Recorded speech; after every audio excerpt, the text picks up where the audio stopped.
Você vê, só, você me pergunta o que é a mente, pede para eu explicar. A mente é um nome, ou seja, está no número. Tá? Nesse meu livro aqui, eu escrevi meio capítulo só sobre significados da palavra mente. Como diversas linhas filosóficas e científicas entendem o que é a mente. Eu estudava, como eu disse, eu era muito bom para computação, programação, eu estudava inteligência artificial. Tentava programar o computador para reagir como se fosse inteligente. Para isso, a gente precisa saber o que é ser inteligente, o que é a mente, onde está a mente, a razão humana. A gente vai fazer um computador que vai se comportar como o ser humano, então o que é que tem aqui dentro? Então, o que é a mente? Aí vai curar as versões que existem sobre mente, existem diversas explicações, versões sobre o que é mente. Existe o que diz que a mente é individual, cada ser tem a sua mente, que é independente da matéria. São os mais espiritualistas. Existem outros que dizem que a mente é só um fruto do cérebro, o cérebro tem um monte de conexão, e quando junta tudo isso, funciona e produz um efeito que parece que é uma mente, parece que é uma consciência. Né? Esses são os materialistas, que acham que a mente não tem um espírito, uma mente, uma coisa mais elaborada, que é a matéria que se comporta de uma maneira que parece que é mente. Outra maneira de entender o que é mente. Existe uma maneira muito interessante que diz que os átomos, na verdade, as partículas subatômicas, os elétrons, os prótons, têm cada um sua protomente.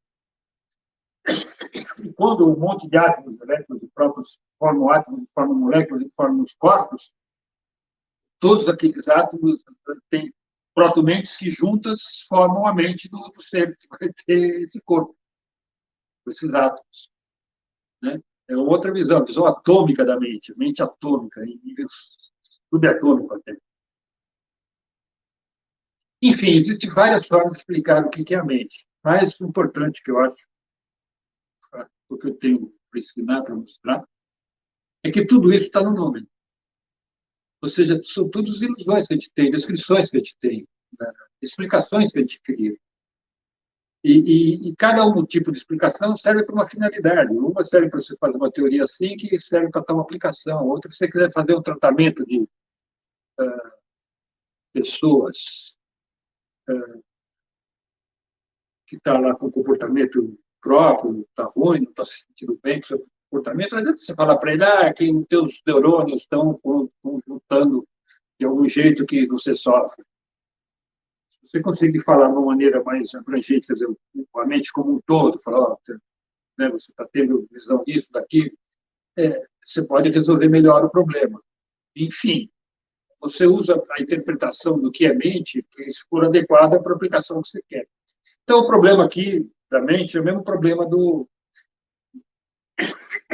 Advaita e do cristianismo. Você escolhe o que está no nome, você escolhe o que você quiser para fazer como você quiser para tentar resolver o problema. Alguns resolvem melhor, outros resolvem uns problemas, outros resolvem outros problemas.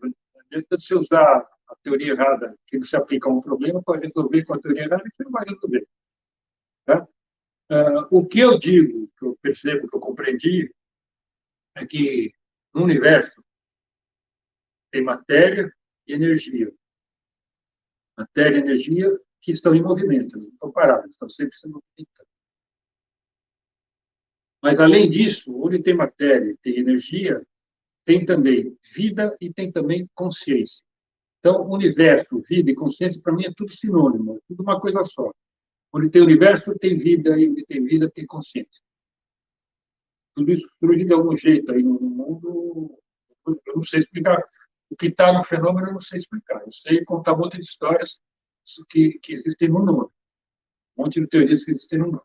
Existem muitas linhas religiosas, principalmente na yoga, que criticam o ego. Diz que o ego é a fonte de todas as complicações do mal, o egoísmo. Eu também acho, né, que tem uma certa razão nisso daí, para mim, aqueles 7 pecados capitais que tem no catolicismo são um só, é o egoísmo. Né? Todos os 7 derivam do egoísmo. Mas o ego, ele não está aí por acaso. Ele tem uma função. Então, o problema não é que o ego existe, tem que matar o ego, acabar com o eu. Quer dizer, quando a gente fala unir o eu com o todo, não é matar o eu e virar o todo. É compreender que o eu e o todo têm a mesma natureza. Não é para matar o eu. O que você não pode deixar é esse mecanismo que cria o ego, mecanismo que no universo que tem matéria e cria corpos e no corpo de repente aparece alguém dizendo que sou eu, que esse mecanismo que cria o ego não domine completamente o seu pensamento a ponto de você só conseguir pensar em função do eu, só faz coisa para o eu. Que aí você perde o foco, você deixa de ver o todo. Você perde a capacidade de união. E, ó. Então, o ataque ao ego não é para matar o ego, é para manter ele no lugar dele, na sua função. Você entendeu o seguinte, uma das palavras que os indianos usam para explicar aquele negócio que eu chamei de nômeno e fenômeno, que cria uma imagem aqui dentro que é diferente do que está lá fora, ou aquela imagem que eu criei, que tem um monte de imagens assim, quebra-cabeça, atrapalhando a visão da gente, os indianos eles têm um conceito muito forte, muito importante, que é chamado Maya. Maya é essa teia de ilusões que se forma quando a gente olha para o mundo. E, então, a primeira impressão que muita gente tem é que Maia é ruim. Maia engana a gente, cria as ilusões. A Maia é fonte das ilusões, dos enganos da gente. Mas não é bem assim. Maia é o mecanismo que a gente tem, é a ferramenta que a gente tem para descrever o mundo.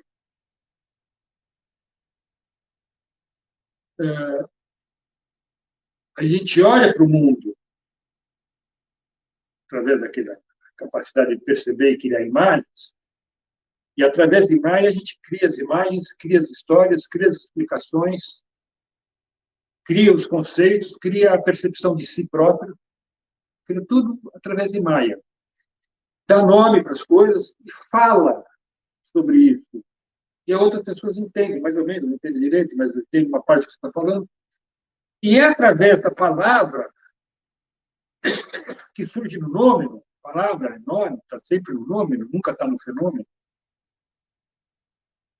É através da palavra que a gente controla e afeta o fenômeno. A gente consegue combinar com as pessoas, vamos fazer uma plantação, vamos se organizar para fazer uma caça, vamos fazer isso, aquilo, através da palavra.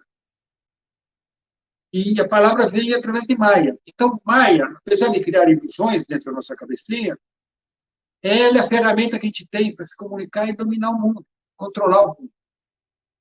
Fenômeno. Tem uma passagem na Bíblia que eu considerei muito interessante, quando eu li ela, está logo no comecinho, lá no Gênesis, que diz que depois que Deus criou tudo, o paraíso, o céu, as terras, 7 dias, né? Céu, terra, lua, as plantas, os animais, criou os homens, a mulher. Chegou uma hora lá, ele chegou para mim e falou: pronto, está tudo pronto aí, você pode viver em paz aí. Sua ego vai tocar em frente à sua vida. Agora, ele disse o seguinte: agora você dará nome aos animais e às plantas e reinará sobre eles. Esse poder que a gente tem de Maia, de dar nome para as coisas, pensar que a coisa que a gente está vendo é aquilo que a gente deu nome, nos permite controlar e dominar os animais. Os animais não conseguem, não tem a palavra para explicar e não conseguem se organizar para construir, por exemplo, uma arapuca, um conjunto. Né? Consegue desenvolver uma ciência. Então, Maia ela tem uma função. Maia cria as ilusões entre as ilusões da ilusão do eu, do ego, do egocentrismo. Mas tudo isso tem uma função. para a gente participar do mundo, criar consciência e passar a descrever ela. Então, ele não é um mal, o ego não é um mal, Maia não é um mal, as emoções que a gente tem, ao olhar para o mundo, não é o mal, é o jeito que a gente tem para falar. Eu estou falando aqui com vocês, tudo que eu estou falando são palavras, é tudo ilusão que eu estou transmitindo para vocês. Vocês estão criando, com as palavras que eu transmito, entra na cabeça de vocês, vocês criam outras ilusões aí dentro, no nome de vocês. Então, a questão do eu e do ego é o seguinte, não é para matar o ego, deixa ele agir, só manter controle controlado para fazer o que é a função dele. Excelente, você acabou de assistir a mais um corte da TV Consciência Próspera. Espero que tenha gostado. Caso tenha interesse em assistir o episódio completo, basta clicar no link que está na descrição deste vídeo. E se você quer receber mais conteúdo sobre desenvolvimento pessoal, espiritualidade e autoconhecimento, se inscreva aqui no canal. Gratidão e que as melhores energias cheguem até você.